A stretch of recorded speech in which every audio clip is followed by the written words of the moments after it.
इला दादी आज के कमाई। अरे उठ उठ गोड़ दुखाता, थकल बाड़े, चल हाथ मुंह धो, खाना लगाता नहीं बाबू, सुजी बजा।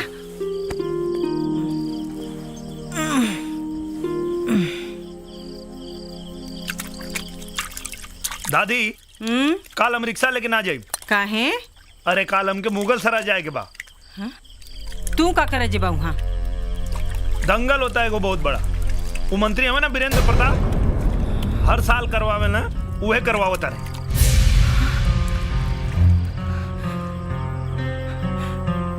ली आवा दादी। दादी हम कल जाई ना? ना जीबा तू। काहे? हम कुछ नहीं जानत। तू कल मुगल सराय ना जेबा तो ना जेबा, बस खा चुपचाप। अच्छा ताई बेना मत डोलावा, हमके ठीक ना लगेला। अरे दिन भर धूल माटी फाकत आरा, बेनवा डोला दे तो तनी चैन से खा त लेबा। का हो जाए, हम जवान आदमी है, तुझे आराम करा। अच्छा जवान हो गइल बड़ा तो दुल्हन लेके आवा, वो बेना डोलाई तब तो निक लागी। ए दादी भगवान चाहिए ना, तो तोरा आशीर्वाद से दुल्ही तो हम वही लड़की के बनाई जवन बचपन से हमारा मन में बसल भी।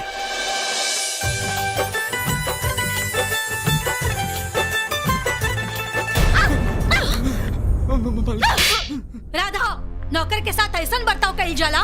हाँ मम्मी, नौकर से ऐसे ने बर्ताव कइल जाला। एकरा वजह से हम अबैया गिर गइल रहती। जानबूझ के त ना कइले होई। अरे गलती तो केहू से भी हो जाला। कि तनख्वाह कौन चीज के लेला? काम कइला के कि गलती कइला के? अगली बार गलती से भी ऐसा गलती ना होके के चाहिए। जी मेम साहब। बाय माँ। कहाँ जाता रू? बनारस, अपना हॉस्टल। बहुत बिगड़ गई बाई लड़की, हमार तो कुछ सुनबे ना करेले। अरे दीदी, जब वो जेठ जी के कुछ ना सुनेली तो तहार का सुनी है।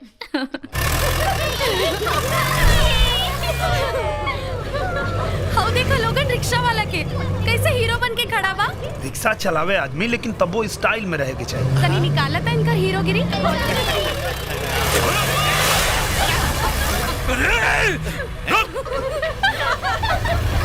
अरे का भाई? ये बंद हो गई लो। चला ना।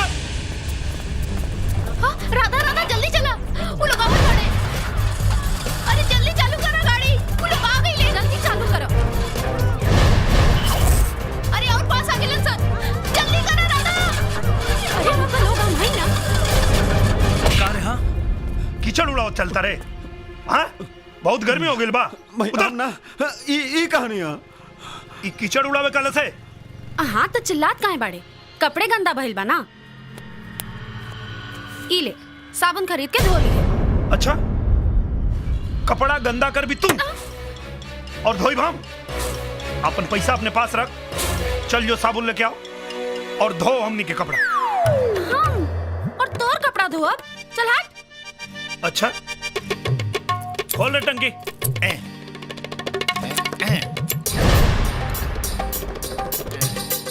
साबुन लिया के हमनी के कपड़ा धोई भी कि चलाई गाड़ी। सुना राधा, अब तो लगातार कपड़ा धोलाई में ही जान बाची। ई ले पैसा, फटाफट साबुन लेके आओ। ला ले आई साबुन, अब का करी? करबू का? चलो लोग काम पे लग जा। धर्मराज चाचा। हाँ बेटा। तनी पानी आला बेदा की व्यवस्था करा। आजा बेटा, छेदा मोड़ पे सब व्यवस्था रेडी बा। अरे देखत का बड़ा सर है, उतारा कपड़ा। इल्ला।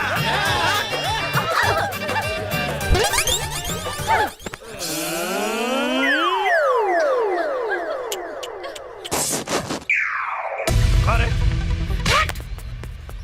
एकर इतना बड़ सजा मिली तोरा के कि तोर सारा आकर ढीला हो जाए।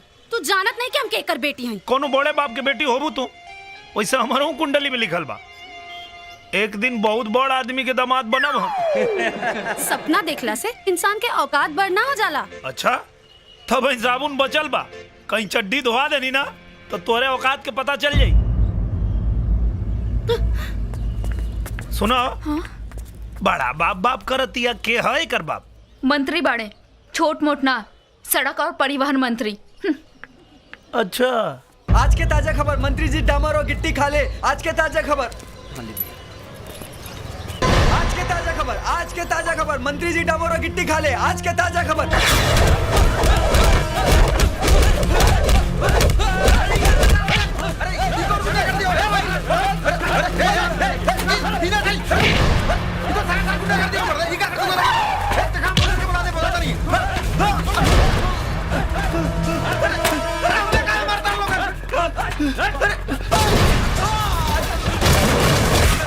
तुम्हारी दुकान में चला दरोगा जी।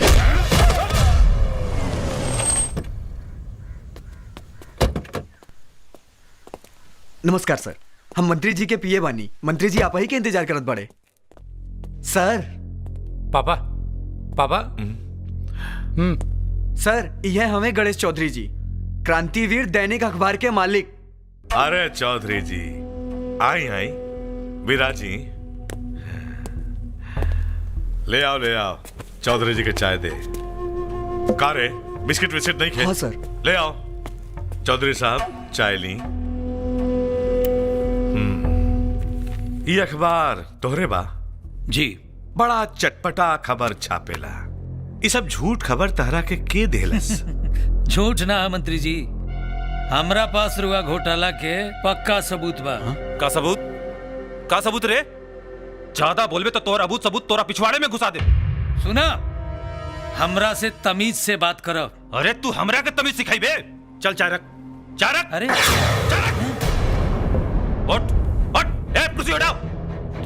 अरे का लिखले रहले रे? हाँ, कि मंत्री जी डामर और गिट्टी खा ले। हाँ, बड़का अखबार के मालिक बाटे तो कुछ भी लिखबे। देखी, ये मीडिया के स्वतंत्रता के खिलाफ हमला हो। अरे हम तोरा के बताई कि हमला का होला। अब देख, ये है हमला, ये है हमला, ये है हमला, ये हमला। गजेंद्र, का तू एकरा के जान से मार देबे का? अरे तू जानता रे ये कितना बड़ा अखबार के मालिक बा।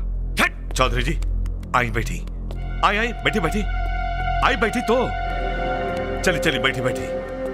अरे बैठी। ए कैलाश जी बाबूजी। ई चौधरी जी के कोनो दामाद है का? जी बाबूजी, एकर एगो दामाद बा जेकरा के एगो स्टील फैक्ट्री बा। सुने में आइल है एकर दामाद के स्टील फैक्ट्री में गड़बड़ी के बहुत शिकायत बा। जी बाबूजी, शिकायत के तो पूरा फाइल बनौले बानी बाबूजी। हाँ, पहला शिकायत, हर महीना लाखों रुपया के बिजली चोरी हो रहल बा। दूसरा शिकायत, पिछला महीना सुरक्षा के इंतजाम न होखला के कारण 3 मजदूर के फैक्ट्री में मौत हो गई रहे। बाबूजी, अभी तक उन्हीं के मुआवजा तक नहीं के दिले। ई गड़बड़ घोटाला के यदि कबो जांच हो जाए तो एकरा दामाद के फैक्ट्री तो बंद हो जाए। जी बाबूजी, लगभग 5000 करोड़ के नुकसान हुई। 5000 का? मंत्री जी, हमरा के माफ कर दी। मंत्री जी, हमरा के माफ कर दी। हम आज से रुआ खिलाफ कोनो खबर ना छापे। हमरा दामाद के फैक्ट्री बचा ली मंत्री जी। चुप हो जाए, घबराई मत, हम देख ले। ए नरेश जी पापा जी। चौधरी जी के बाहर तक छोड़। आई चौधरी जी, आई। तो चौधरी जी, कल का अखबार में कहा छपी? खंडन छपी कि घोटाला के जोन भी खबर छपर है सब झूठ रहे।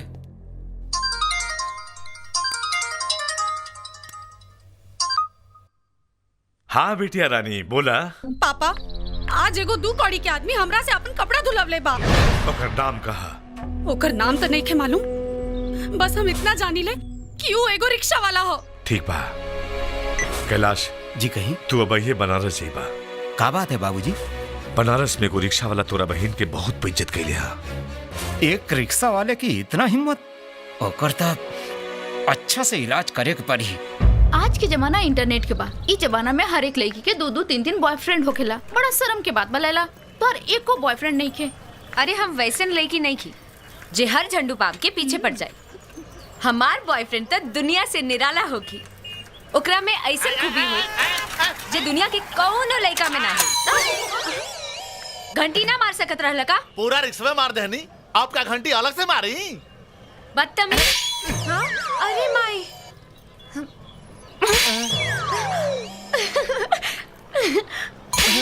बस करा, अब कितना मरबू? इ थप्पड़ मरला पे तहार टिक्की काहे खड़ा हो जाता? इहे तक खास बात बा हमार बॉडी में। जब कोनो लड़की हमरा के छुएली तो हमार टिक्की खड़ा हो जाला। हम तो ऐसने लड़का के इंतजार करत रहनी जे दुनिया में सबसे निराला होखे। हमरा के अपन गर्लफ्रेंड बना ला ना प्लीज। तू पागल हो का? हाँ हम पागल हैं तेरा प्यार में। हमरा के अपन गर्लफ्रेंड बना ला ना प्लीज। आय हाय का टिक्की है। हटा। बाप रे बाप, बड़ा खतरनाक लड़की भी है। अरे रुका रुका, अपन नाम तो बताओ।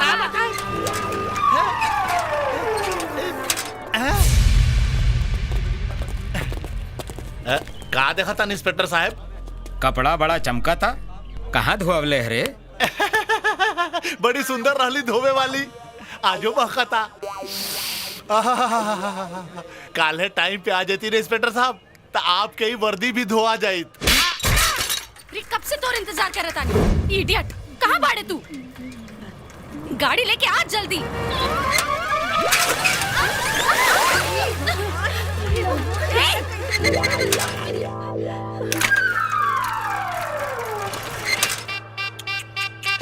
अरे रे रे रे रे रे, तहनी लोगन के तई पूरा कपड़ा कीचड़ में सना गई। देख, तू अपन औकात से ढेर आगे बढ़ रहल बाड़े। अरे तय में इतना गुस्सा करे की का जरूरत बा? कल तोहनी लोग हमरा ऊपर कीचड़ उछलले रहलू, तो हमनी के अपन कपड़ा उतार के देहनी जा, तू लोग धो देलू। अब आज हमरा से कीचड़ तोहनी लोग पे उछलल बा। एक काम करा, तू लोग कपड़ा उतारा, हम धो देतानी। ढेर स्मार्ट बनने की कोशिश मत कर। अरे स्मार्ट तो हम पैदाइश से हैं। अच्छा एगो बात बताओ लोग, कपड़ा तू लोग खुद उतरबू हाँ कि वो उतारे के मेहनत हमरे करे के पड़ी? कारे ई कैसन तमाशा हो रहल बा? भैया यू है रिक्शा वाला बा जे काल हमरा से अपन कपड़ा धोवलस, और आज देखी हमरा ऊपर कीचड़ उछलले बा।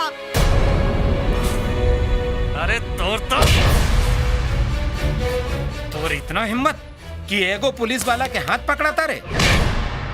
हाथ ना, जरूरत पड़ी तो कालर पकड़ ले। पहले गलती बतावा, ओकरा बाद हाथ उठावा। हमरा बहन से तू कपड़ा काहे धोवले हा? तोहार बहन कपड़ा गंदा कैली, यही से तोरा बहन से कपड़ा धोनी। फिर आज गंदा काहे कैले हा? अरे तो का हो गई, अपना बहन के कह कपड़ा उतार के दे, हम गंदा कैले बानी, हम धो देता नहीं रे। अरे तू कौड़ी के रिक्शा वाले, आज तोके ऐसा धो कि अपना कोनो सामान धोए के लायक न रहबे। ढेर गरमा मत, ना तो तुहार धोलाई बिना साबुन के हो जाए।